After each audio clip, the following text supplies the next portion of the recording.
Next on Link TV, Latin polls, news and analysis from Latin America as seen by Latin American media, followed by a panel discussion on the issues. Next on Latin polls, only on Link TV. The following program is an original production of Link TV. There's only a few weeks left of campaigning, and the Latino vote seems to be emerging as one of the critical ingredients in this year's U.S. presidential election. Tenemos intereses diversos. Sin embargo, uno de los temas que nos une a nuestra comunidad es la necesidad de una reforma migratoria para nuestros hermanos indocumentados. Is this another electoral gimmick, or could this election go down in the history books as one that was decided by the Latino vote? This and more coming up next on Latin Pulse.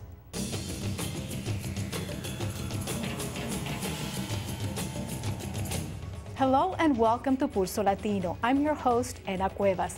Our topic tonight, the role Latinos could have in electing the next president of the United States.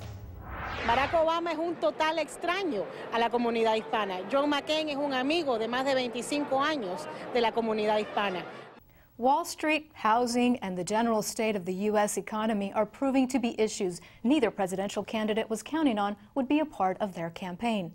Yet, they've been forced to focus on them as voters demand answers and an economic strategy from them. Hispanic voters are no exception.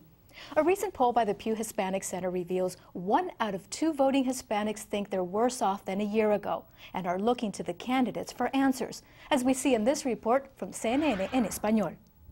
Según una encuesta de Centro Pew, entre 2015 hispanos, 1 de cada 2 latinos cree que su situación se ha deteriorado en el último año. Mucho ha bajado el trabajo, todo ha ido en decadencia y cada día uno piensa que está mejor, pero cada día está más bajo. 1 de cada 7 encuestados dicen que siendo latino es más difícil encontrar trabajo y 1 de cada 10 afirma que le ha costado más mantener su vivienda. Y el pesimismo es más alto entre los hispanos que nacieron fuera de Estados Unidos. La falta de empleo y por cómo está la migración es dura. Precisamente sobre inmigración, la mayoría se opone a que las autoridades locales tengan poderes de agentes de inmigración. Están en contra de las redadas en los lugares de trabajo y más de la mitad no está de acuerdo con la forma como se están llevando a cabo las deportaciones y el efecto en las familias. Entre los ya registrados para votar, el 75% ve el tema migratorio como extremadamente o muy importante. Y la mitad de los encuestados creen que el candidato demócrata es mejor alternativa para los inmigrantes. Una percepción que podría ser decisiva en estados claves para la comunidad hispana en noviembre. Diana Molinares, CNN, Washington. Immigration continues to be a major issue for Hispanic voters. A recent poll conducted in 4 key states reveals voters in general have a positive attitude towards immigrants. But U.S. broadcaster Univision reports some political activists believe both candidates are afraid of getting too close to the immigration issue. Después de las decenas de marchas y los fallidos debates en el Congreso, el tema de la inmigración sigue siendo la papa caliente de la próxima elección presidencial. Yo creo que ambos candidatos le tienen miedo a este tema. Le tienen miedo porque creen que los no latinos quieren ver que se vayan todos los migrantes. Pero una nueva encuesta realizada a 2,000 electores registrados echan por tierra la paranoia política ante el tema de inmigración, generada por grupos radicales y antiinmigrantes. Según la encuesta realizada para la Organización Nacional Nueva Democracia, más del 65% de los votantes en Florida, Colorado, Nuevo México y Nevada tienen una imagen positiva de los inmigrantes, considerando que vinieron a trabajar a Estados Unidos. Menos del 13% los acusan de venir para abusar de los servicios públicos. Y en cada uno de estos 4 estados que serán centro de la batalla presidencial, se ve con buenos ojos una reforma migratoria.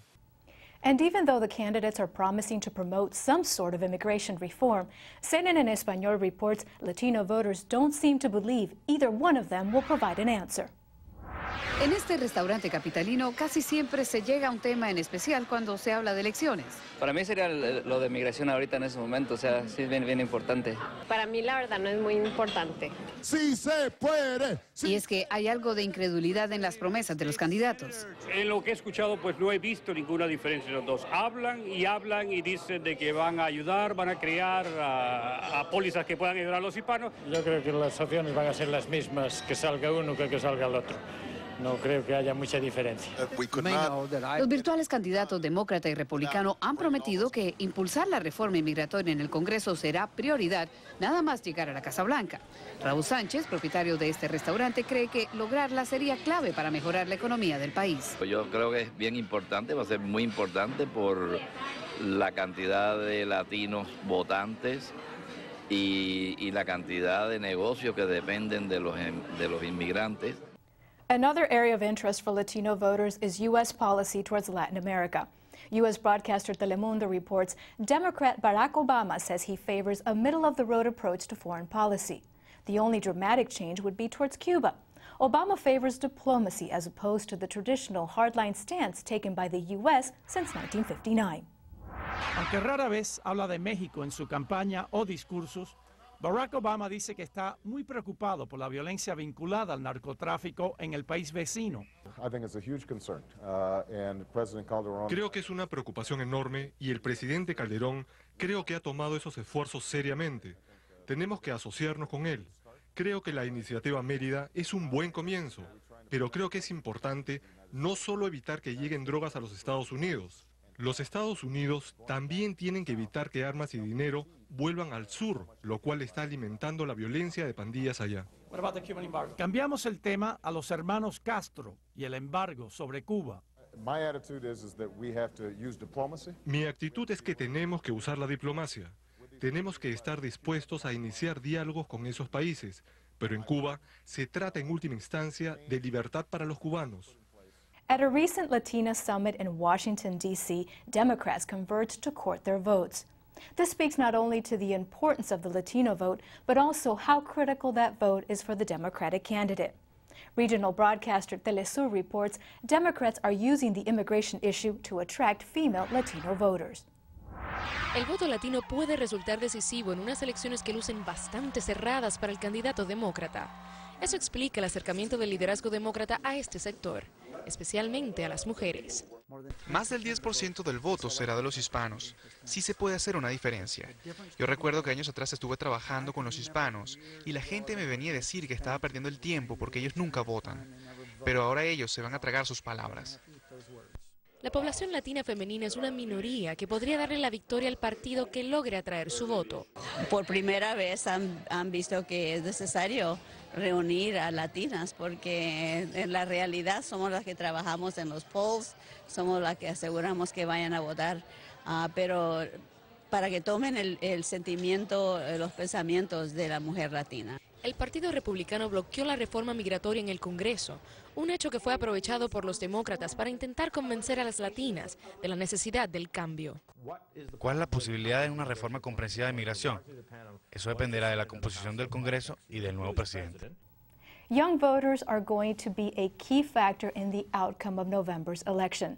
Telemundo reports Obama seems to be leading with young voters.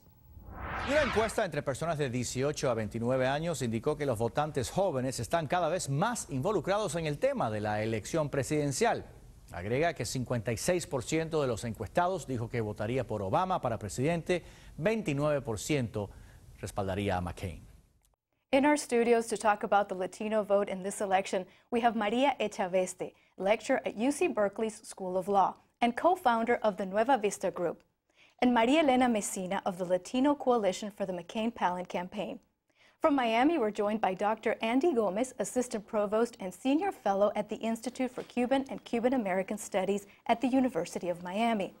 And from Washington, D.C., we're joined by María Teresa Peterson, Founding Executive Director of Voto Latino, and Juan Carlos Hidalgo, Project Coordinator for Latin American Center for Global Liberty and Prosperity at the Cato Institute. First of all, welcome all of you to Voto Latino.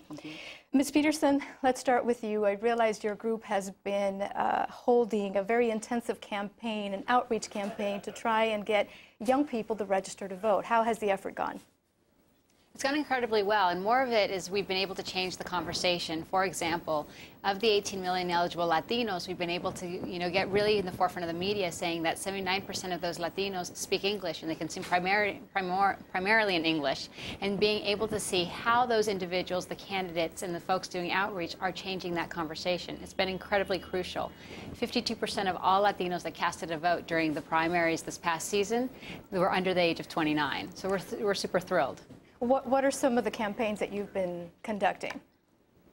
We've done everything from, right now, the one that I'm most proud of right now, we are conducting a DJ contest in 6 of the battleground states, where we identify a local DJ. They do voter registration at their clubs. They announce it on their airwaves. We secure our artists to come in and talk about the importance of voter registration, and we do voter registration on the ground as well. And they are in Colorado, New Mexico, Florida, Texas, and also Arizona. So it's a matter of trying. Ms. Peterson, how critical is the Latino vote going to be during this election? It's a swing vote, and I honestly believe that it's also the soccer mom vote of what was in 1992. It's in 2008, and it's the opportunity to really identify what swings the Latino vote. We're very issues-oriented more than candidate-oriented, and that's why of the 6 electoral states, of the 6 battleground states that we have up for grabs, the Latino vote is 10% or more of that electoral state. You were mentioning that you're more issue-oriented than candidate-oriented. Where does immigration rank as far as young people and their concerns about this issue?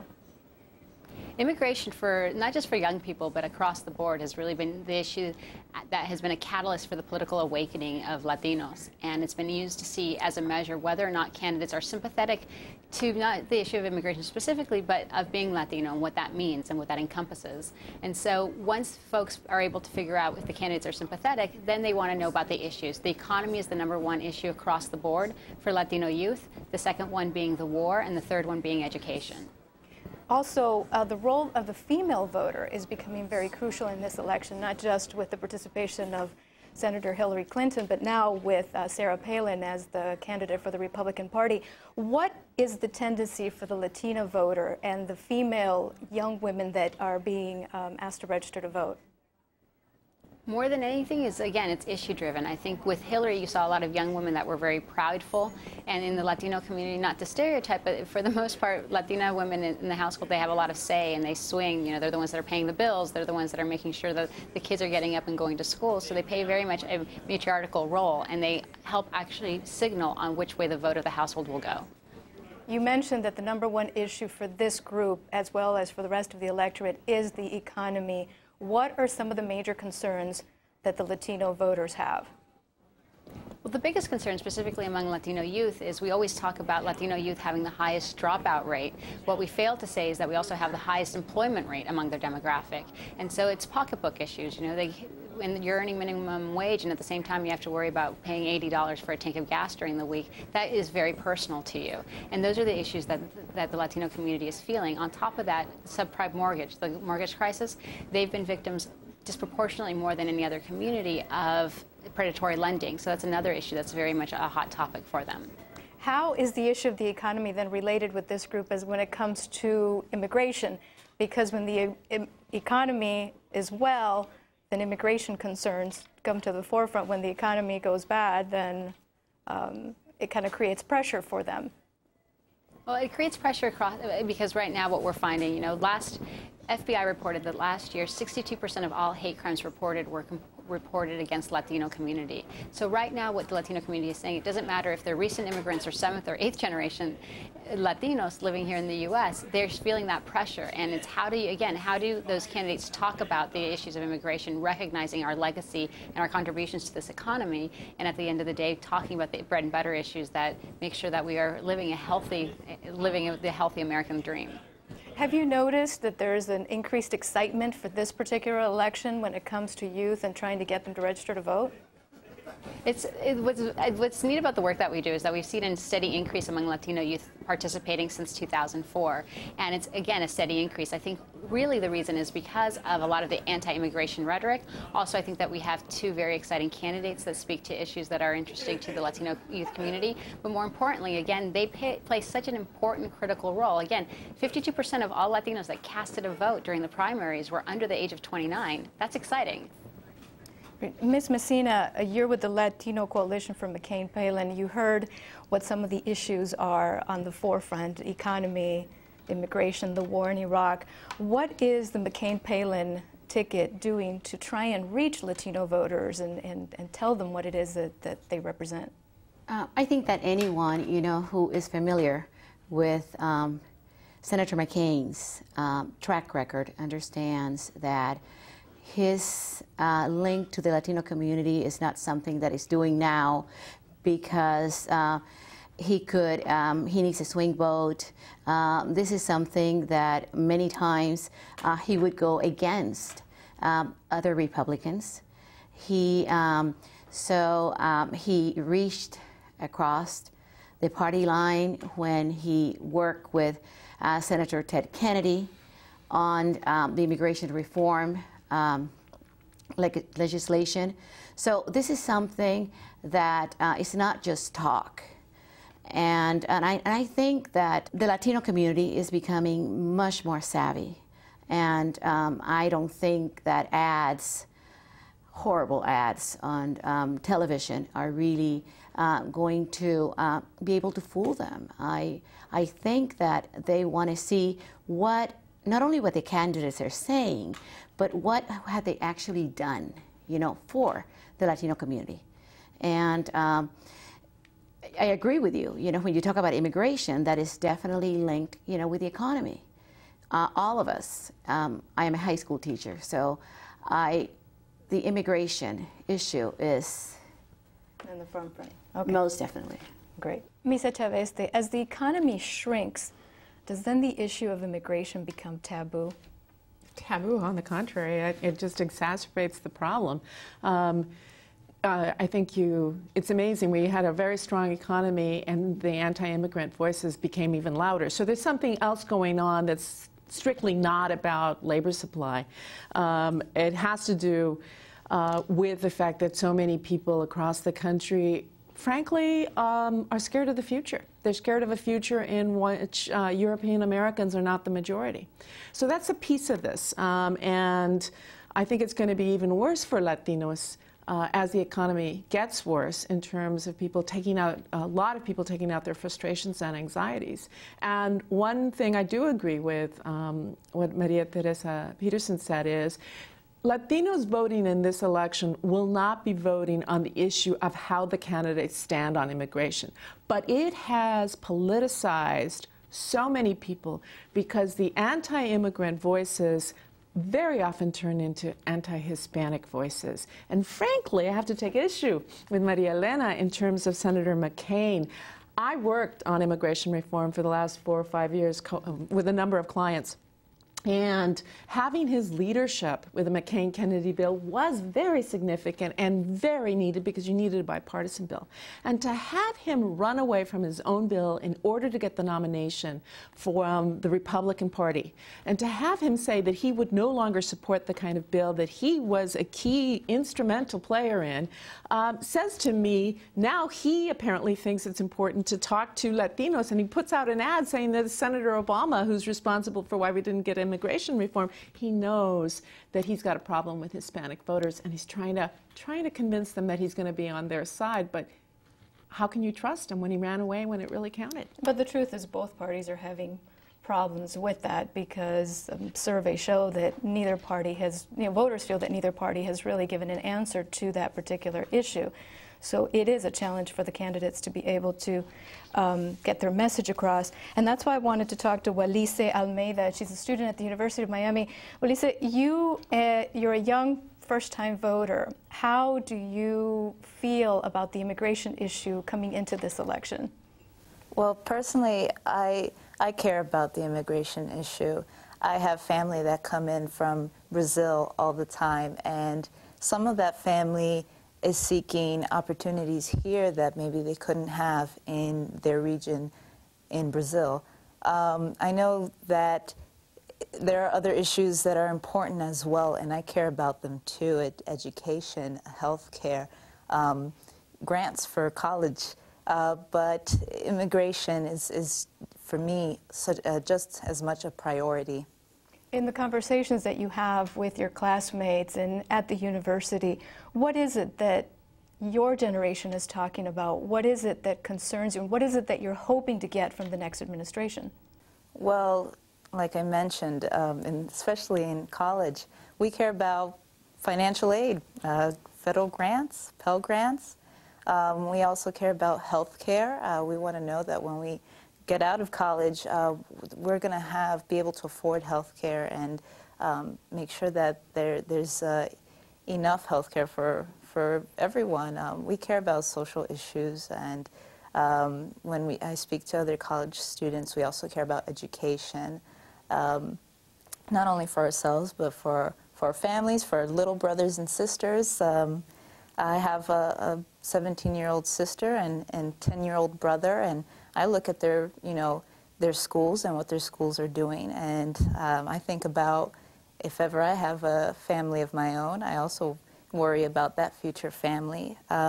And immigration, education, health care, Social Security, I guess, is an issue we think about, but probably not as much as we should.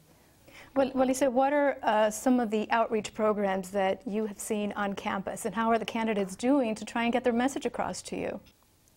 Well, you chose a good university to speak to. We've had Barack Obama come by to this campus just a few days ago for a women's rally that I believe Donna Shalala organized or helped organize.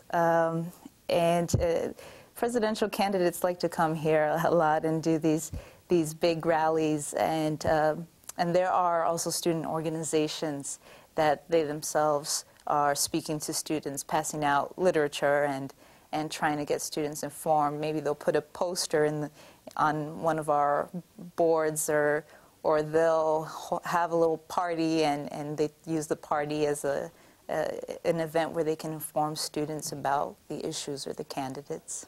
Thank you, Alicia Almeida, student at the University of Miami. Ms. Messina, you heard from a young person talking about how the candidates, I mean, this is how important they are, that the candidates are actually making onto the universities. What are some of the steps that John McCain is taking in order to try and reach that young voter? You know, I would like to, last Sunday, I was watching 60 Minutes, and when they interviewed Senator Obama, and I was very concerned because when they asked him what were the important issues for him, he did not mention immigration and he did not mention education. And for me, it is very unnerving, you know, as an educator and as a Latina.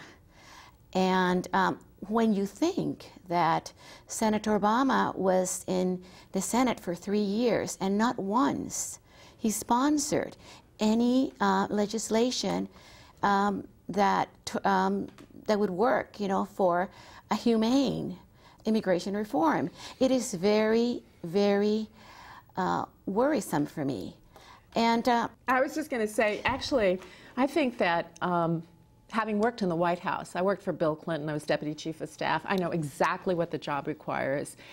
The challenges facing the next president, as much as I care about immigration reform, trust me, that's going to be not at the top of the list, because right now we've got an economy that is absolutely in free fall. We've got 2 wars going on. We're completely stretched on our foreign policy. And the truth is, it is political death, because when George Bush came into office, that was his first priority, and then September 11th happened. You know, we could have a debate about all the mistakes that have been made on trying to get immigration reform. Fundamentally, it is a hugely complex issue, because guess what? Nations have a right to decide who gets to come into the country. The moment you have those rules, there's a balancing act. How many people? So one of the things that I always challenge is, among many of my Latino activists who want very open immigration, is, my God, we're doing a pretty good job of growing our own uneducated, unskilled workforce. When you look at the dropout rate.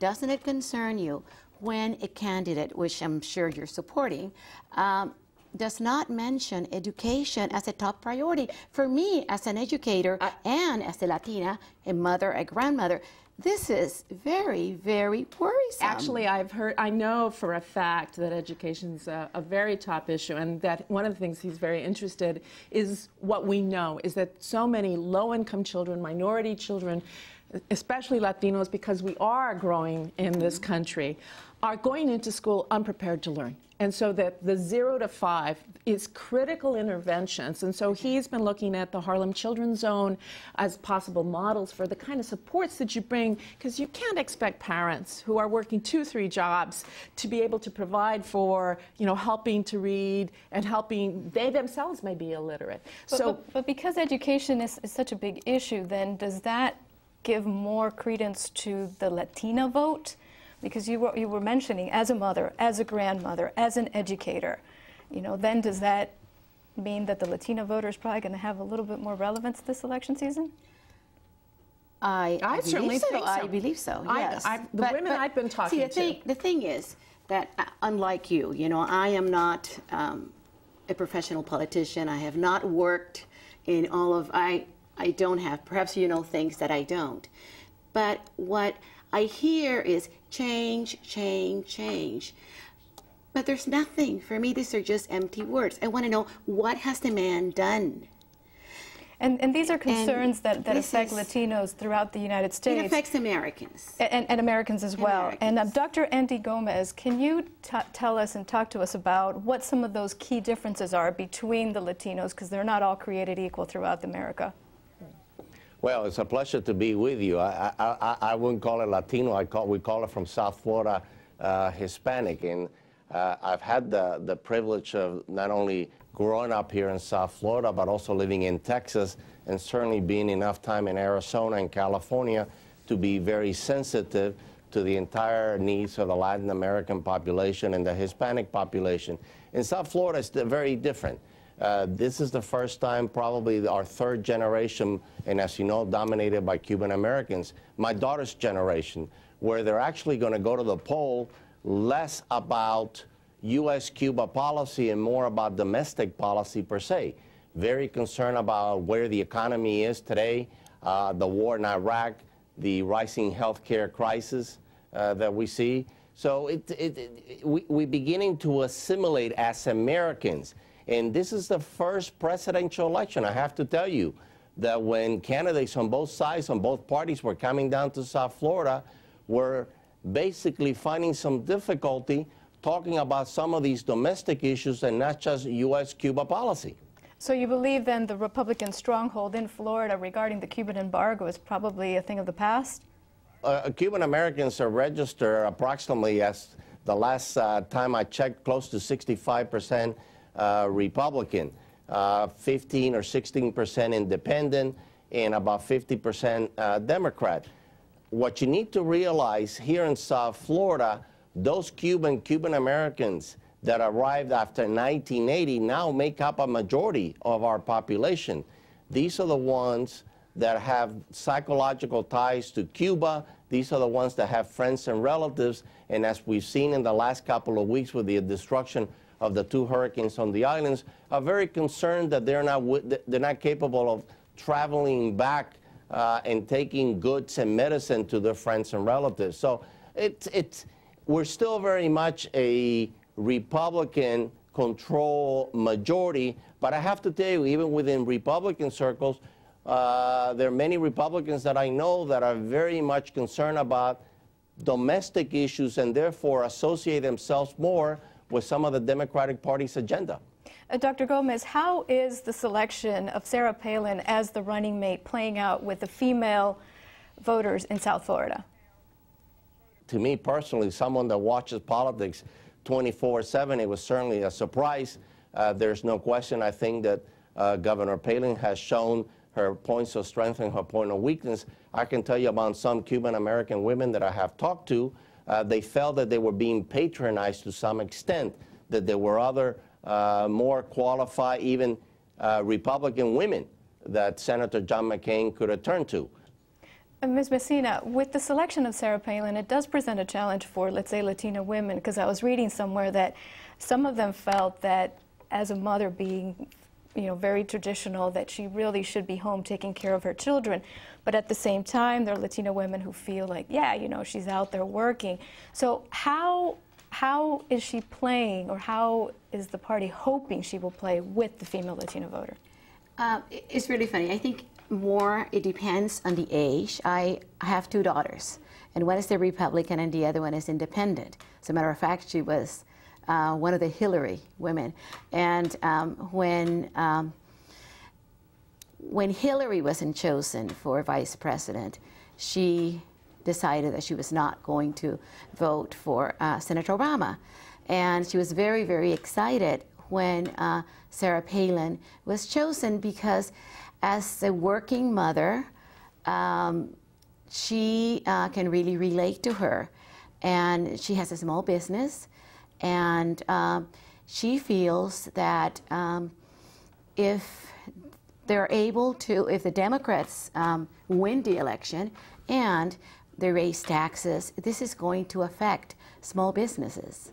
And she works with, most of her employees are Latinos, like us.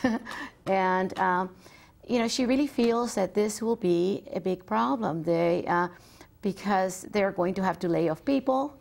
And so, yes, the immigration issue is important, but I think for young women and for Latinos, the economy is very, very important.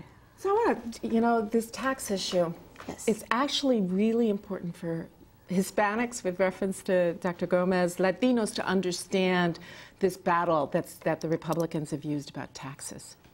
Because right now especially, the investment in human capital, and by that I mean education, infrastructure, healthcare, if we're going to do what needs to be done as Latinos become more and more part of this country, we need that investment in the same way that happened when the Irish and Italians came in. Okay. And so the Republicans say, Obama's coming in, he's going to raise taxes. And the question is, if you're making less than $100,000, your taxes will not be raised. If you're making more than $250,000, you're probably going to see a big chunk. I make that much in my family, and you know what? I need to pay those taxes. Why? Because I was able to get an education in this state that got me public. I had scholarships. Because people invested. We're not investing in our people. We're not talking about you. I don't. I'm a school teacher, so I don't make. I make $60,000 a year. And your taxes won't increase. But you know what? I'm not thinking about myself. I am thinking about the Latinos who have small businesses, the ones that employ people who make very little money. And, I don't... Wait. And if you tax these people to death, they are going to lay off people. So, yes, you're talking about $250,000 for people that have small businesses. But, you actually have to look at the tax plans. That's what I want to urge everyone. You really need to look at what each of the candidates is proposing to raise taxes, because it's not what you're suggesting. And it is a comparison between both plans. But Dr. Gomez, neither one of the candidates, when they gave their acceptance speeches, have really addressed the Latino community. And everybody keeps talking about how the Hispanics and the Latinos will make the difference. It will be the swing vote. So why not address it stronger?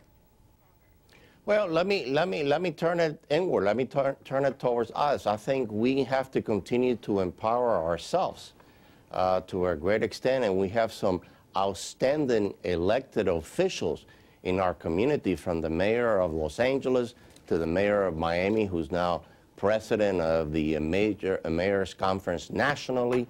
I think we need to elect good Hispanic, Latino public policymakers from the local, state, and federal level. We need to use our own power, because if you look at both Republican and Democratic parties, they only remember us in times of election. And they better realize that in a very short period of time, we are going to be the single largest minority group in this country.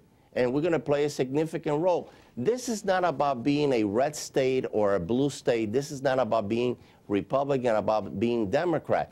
This is about selecting who is best qualified to represent us in the United States, and we as Hispanics and Latino need to begin to cultivate through education, as my colleagues are mentioning, which I completely agree, and others across all of our generations, and make sure that we put our young men and women in those positions that they can play a very key and influential role in the future of Latino Hispanic issues as well as American issues on the national stage.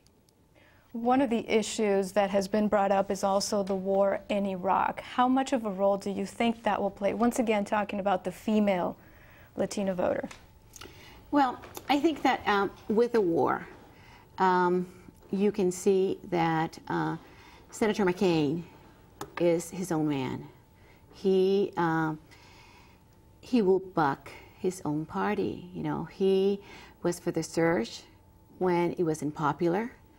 And I think, you know, going back to what we were saying is we need to look at what have people done. Forget the rhetoric.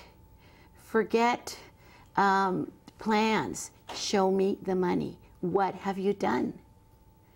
And I think that goes for both parties. Definitely, it does. Right, and both candidates. And I think, frankly, I would say on two things. First off, I think Latinas care very deeply, especially if you're a mom, about our foreign policy and the fact that the world is a lot scarier and that so many of our young men and women are in the service. And they want an honorable conclusion to this fiasco. And so they expect from both leaders to come up with such a plan. I think the fact, going to the track record, is that's why John McCain, I believe, for Latinos, yes, people know him in Arizona, but they need to look at what he has done over his last 20-odd years in the Senate and really conclude that he's talking change right now. It's very hard to believe that someone with what he's done can actually be the maverick that he once was. Frankly, I wish it was the John McCain of 2000 that was running. I think he'd be much more attractive to Latinos in this election. Because the truth is, Arizona has some of the strictest illegal immigrant laws, and he's still very popular. Well, but he did. And that's why he was such a leader, because he understood. You've got employers, ag employers in Arizona screaming for workers. And so again, it's how many people do you bring in? And I think we should recognize that people along the border, you wouldn't want people going through your yard, so how we get control of the border. But the fact is, when our economy is strong, every single employer is busy. I just want to ask people, so have you checked the papers for your gardener? Have you checked the papers for your nanny? Do you check the papers for the person who is helping you, your mother take care? The fact is, we're all benefiting from the leaks. Well, I don't, and we shouldn't. And this is the hypocrisy. This is what drives me crazy about this issue. I don't make $250,000 a year. I have a 7 and a 6-year-old, so I have to have a nanny, and I make sure she's legal. A lot of people don't. It's the hypocrisy in this country that we have to deal with. We keep talking about John McCain. What has Senator Obama done for the Latinos? What has he done? What legislation has he sponsored? Well, that is a good point, because one of the criticisms... What Latin American countries has he visited? Well, I don't think we shouldn't get into sort of which country has he visited, because I think John McCain has certainly not had any real experience with Latin America. But the one example I will give you in terms of something that he did when he was in the state Senate that benefited Latinos was increase health care for children. That benefited, he expanded the S-CHIPS program for Illinois, and that benefited Latinos. That's concrete, and there are many, many families for whom all of us will first take care of the health of our children. But how do you get over that particular criticism when somebody says, well, yeah, show me what specifically you have done, and you have one example, so it is a challenge. So here's how I did. I was a Hillary supporter, and I chose Hillary because of the experience. What I know about Barack Obama is this, that he has shown the capacity to learn because he's highly intelligent, because he cares about policy, and this job demands a very agile intellectual and a high degree of intelligence, and I am confident that his values, that's the thing. The fight between Hillary and Barack was not about values. It was about personality, essentially. But they both care deeply about the direction of this country. And so I will trust Barack Obama's values because he will learn what he needs to know the day he takes that job, because he's going to have people around him to help him, but more importantly, his core values are the ones that I want to trust my children's future to. But Ms. Messina, McCain has always, he's been criticized for actually going against the Republican Party. So he... Right, and you know, and you talk about core values. I mean, here you have someone who really puts country first. I really believe that. Here is someone who would rather be tortured than, you know, go ahead of other people who became prisoners before. Let me finish. Mm-hmm. And you know, you talk about how bright. I don't doubt, you know, Senator Obama is bright, but this is not McDonald's. This is not a learn as you go. You know, I want someone that when their red phone rings doesn't say present. I want someone who is able to react, who has the experience. It's very frightening for me. Well, very frightening. I will simply say this, that I honor and respect Senator McCain's service to this country. But I really want people to understand that having been a prisoner of war does not suffice as a qualification to be President of the United States. And it is time that we understand that his service to this country allows him to absolutely deserve our attention. But then let's ask, what have you done in the Senate that really is about protecting working people, protecting the middle class, enhancing the American dream? And when you look at that rhetoric, it's not there. But I mean, you still have not answered what Senator Obama has done. I mean, you gave me one thing that he did, and he's very bright. You're absolutely right. In 3 years. Been in the Senate. We're talking about 3 years. State Senate, 6 years. U.S. Senate, 3 years. That's absolutely true. But you know what? John F. Kennedy was young and inexperienced. So you're comparing Obama with No, I'm just saying experience. That's what they said about Bill Clinton. They said Bill Clinton was the governor of a small town. What did he know about the national scenes? Well, most people now look at those 8 years and say, you know what? He was really bright. He really focused on the American people and growing the middle class, and we had pretty good 8 years. Well, the lack of experience with Senator Obama is definitely something that he has to deal with, and so does the party. Juan Carlos Hidalgo, what do you foresee as a change in foreign policy depending on the administration? And is foreign policy a big issue when it comes to the Latino Hispanic voter? Well, we definitely have a very clear option before us. Senator McCain, according to what he said in several speeches, he favors continuing the current administration's policies toward Latin America regarding the negotiation and of free trade agreements. Especially he supports both pending free trade agreements with Colombia and Panama that are stalled in Congress because of Democratic opposition, including Senators Obama's opposition. On the other hand, Senator Obama denounces these free trade agreements. He says that he will have some sort of new alliance of the Americas, echoing President Kennedy's Alliance for the Americas that went to nowhere. And he says that he will dramatically increase foreign aid to Latin America, despite that foreign aid has a dismal record of promoting growth and promoting economic development across the world. Mr. Hidalgo, I was recently traveling throughout South America, and it was interesting to hear the comments where people said, well, it really doesn't matter who the next president is. Foreign policy from the United States will remain pretty much the same. Well, you know, it's interesting because a lot of people complain in Latin America that the region has been neglected by the current administration. But this is funny, you know, because a decade ago, most politicians in Latin America and people all over the region were complaining about America's interventionism in Latin America. Now we're complaining that the United States has neglected us.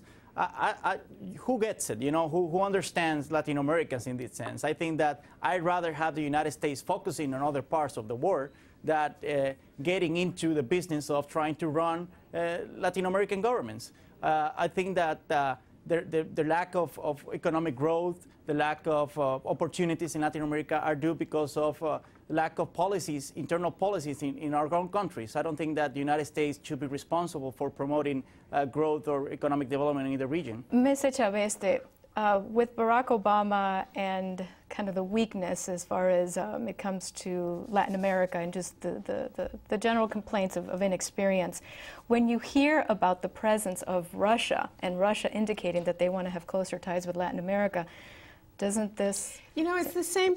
I worked in the '92 campaign with Bill Clinton, and he didn't have much experience with Latin America either. In fact, one of my jobs was to get support from Latinos because they didn't know who Bill Clinton was, and they thought he didn't know our community.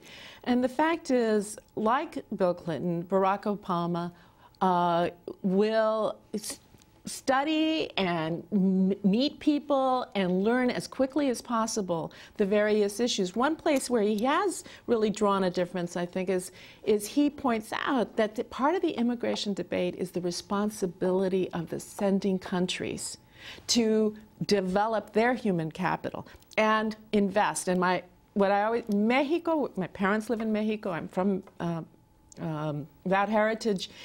Mexico is a rich country.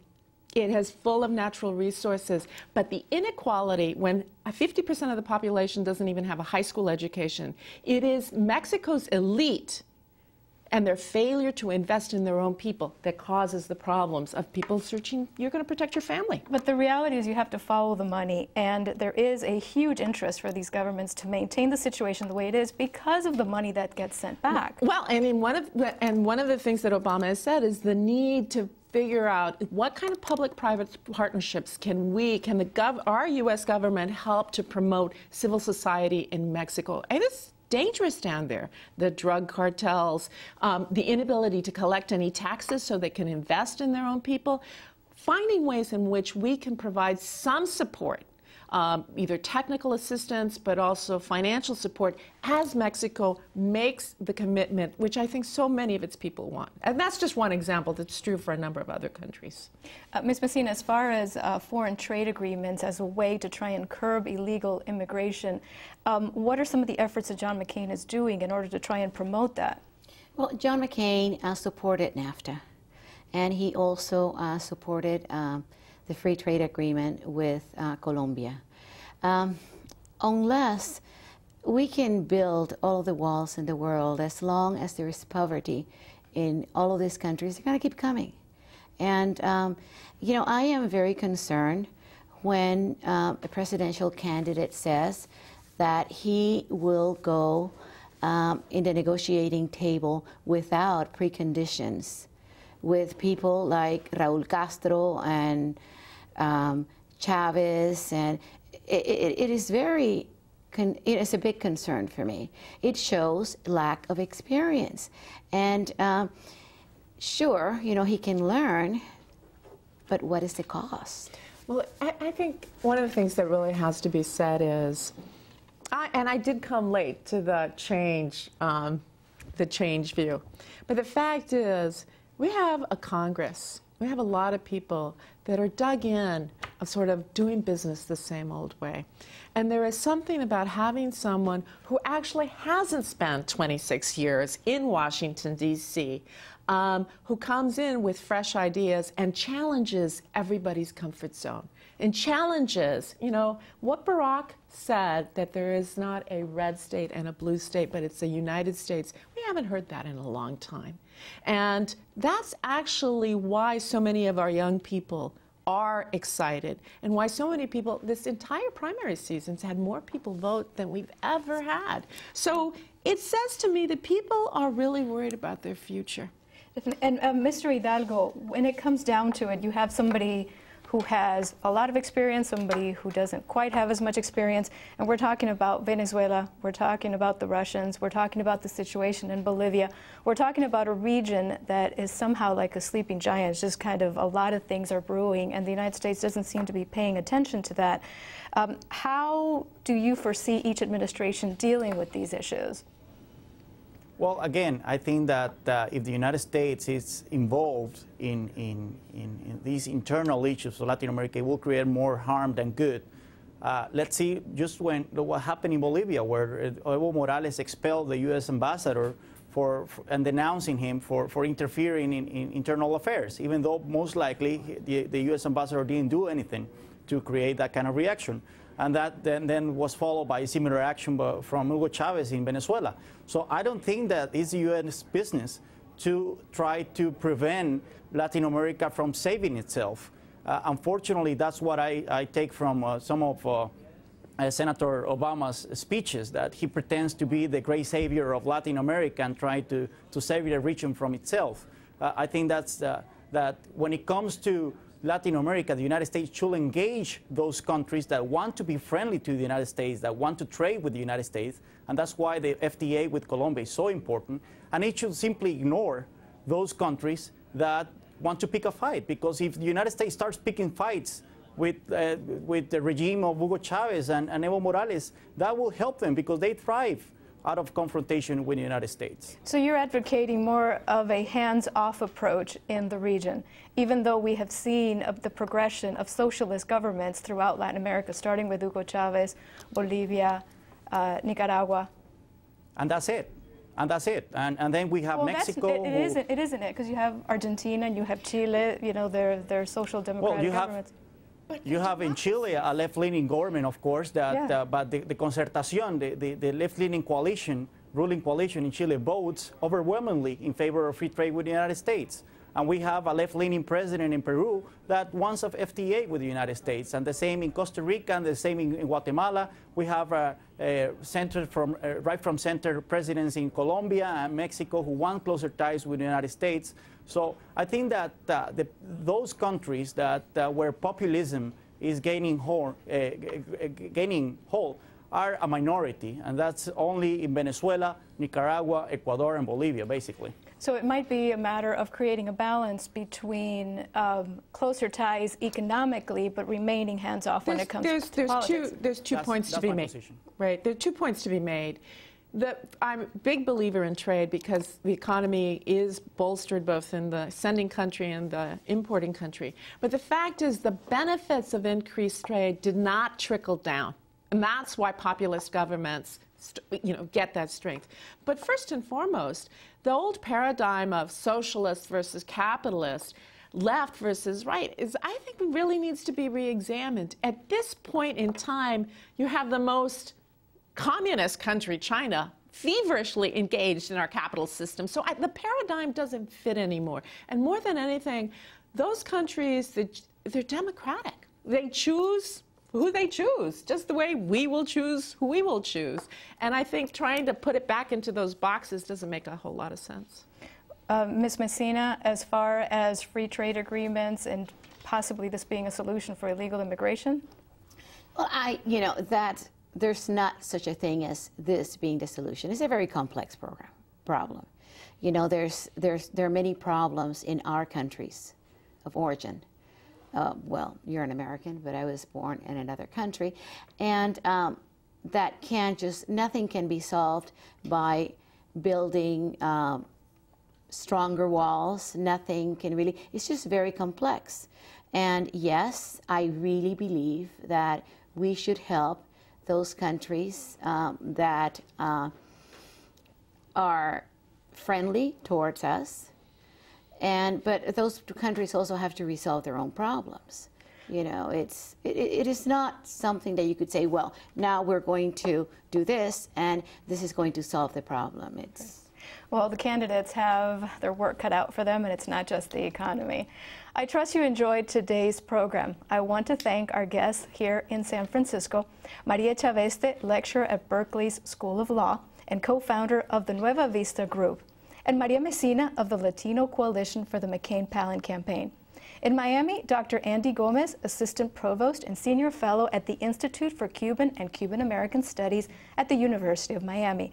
And in Washington, D.C., Maria Teresa Peterson, Founding Executive Director of Voto Latino. And Juan Carlos Hidalgo, Project Coordinator for Latin American Center for Global Liberty and Prosperity at the Cato Institute. I also want to thank you at home, or if you're joining us on the web, for being with us today. We also want to thank Miami University for their support in the production of this program. Join us next time when we take a closer look at Latin America through the eyes of Latin American media. For more information about this show or Latin America, just log on to linktv.org. I'm Ana Cuevas. Thanks for watching. We'll see you next time here on Latin Pulse.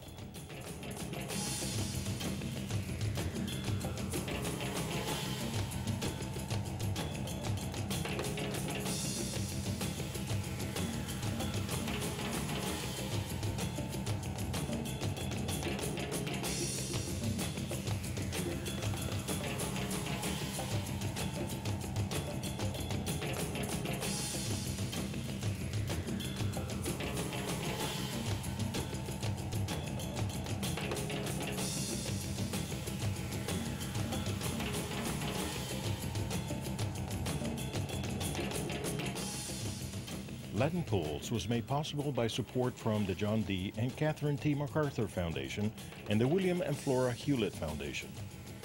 Pulso Latino es posible gracias al apoyo de John D. and Catherine T. MacArthur Foundation y el William and Flora Hewlett Foundation.